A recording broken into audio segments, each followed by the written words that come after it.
Listen closely. If even one of the artifacts in this video is real, then our entire history is wrong. Mainstream archaeology and history have constructed a neat, linear story of our past. It's a story that begins with primitive hunter-gatherers and slowly, painstakingly, progresses towards civilization. But what if that story is fundamentally flawed?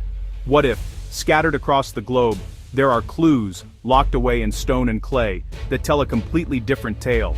These are not primitive tools, they are objects of astonishing sophistication, sometimes found in geological strata that are millions of years old, layers that predate the emergence of anatomically modern humans by an almost unimaginable gulf of time.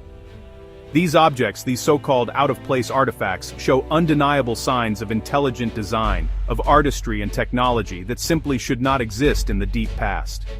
Their very presence whispers of a lost episode in the human story, a time of high civilization that rose, flourished, and was then wiped from the face of the earth by some great cataclysm. A civilization so advanced that its legacy has been dismissed as myth, its remnants mistaken for the work of nature or gods.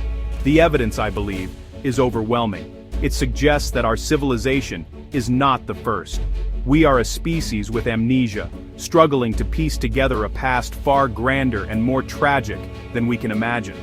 What you are about to see are not just curiosities, they are challenges to the very foundations of modern thought.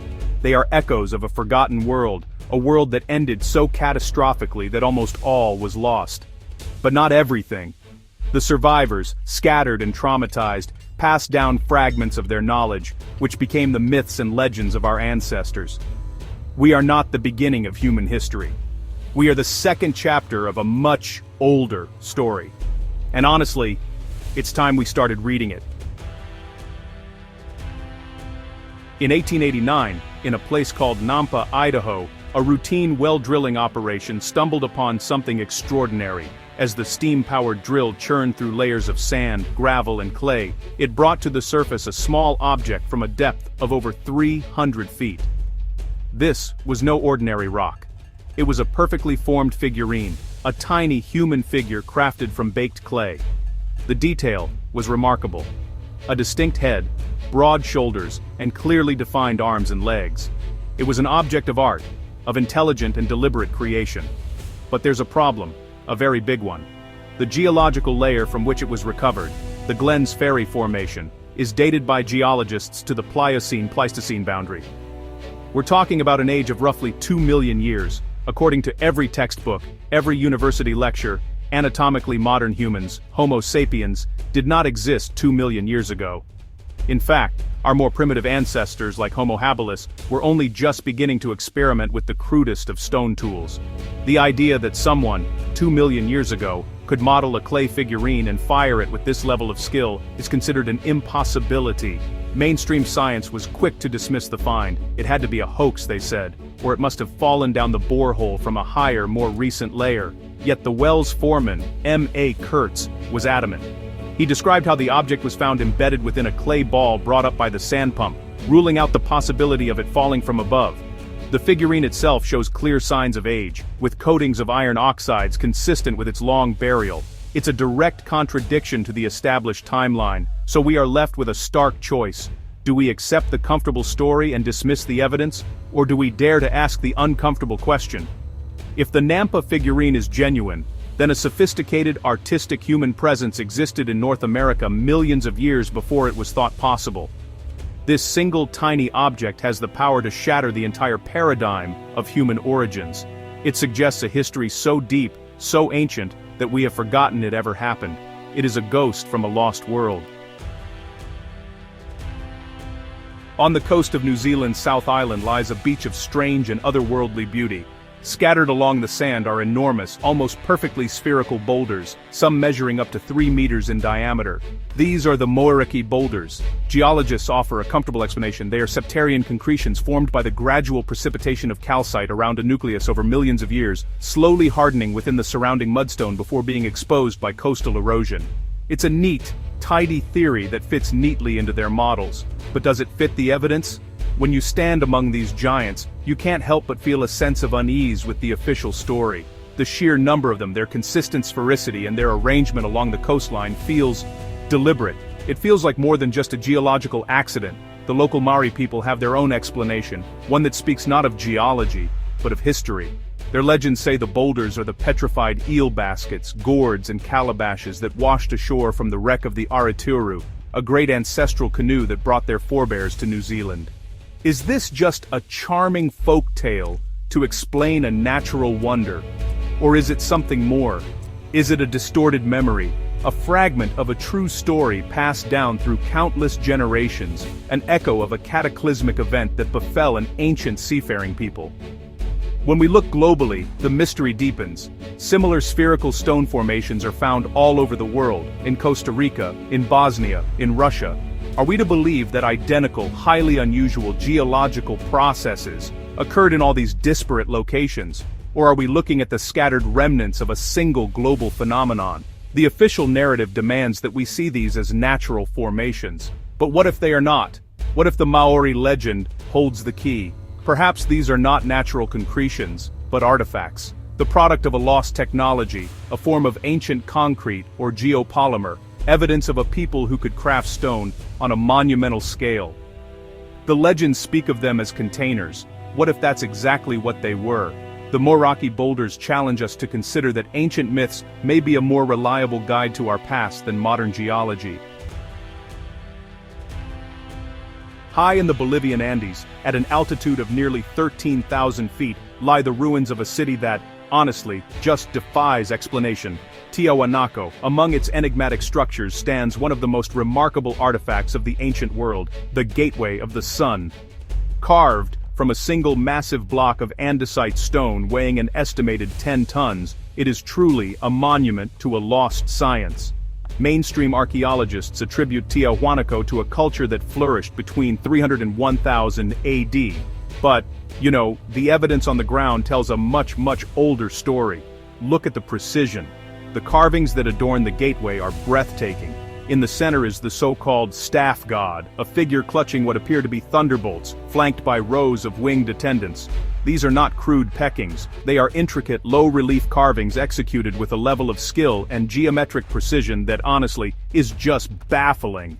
How did a supposedly Bronze Age culture, without iron tools, carve and polish hard andesite with such mastery?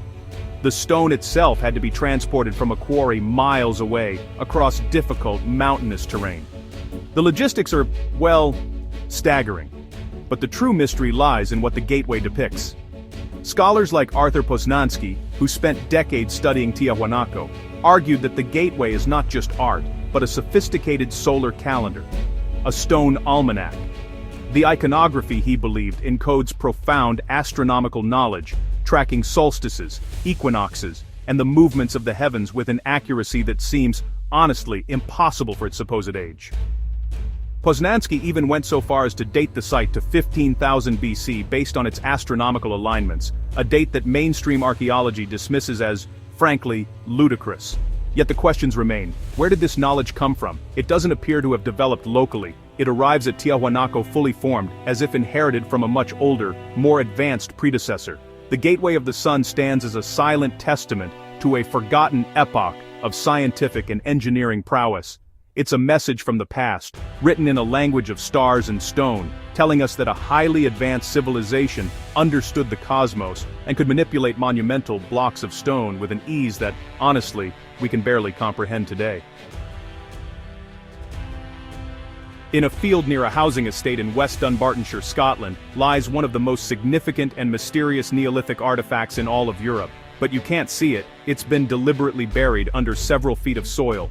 This is the Cockno stone, a massive slab of rock, roughly 43 by 26 feet, covered in a dizzying array of some 90 intricate carvings.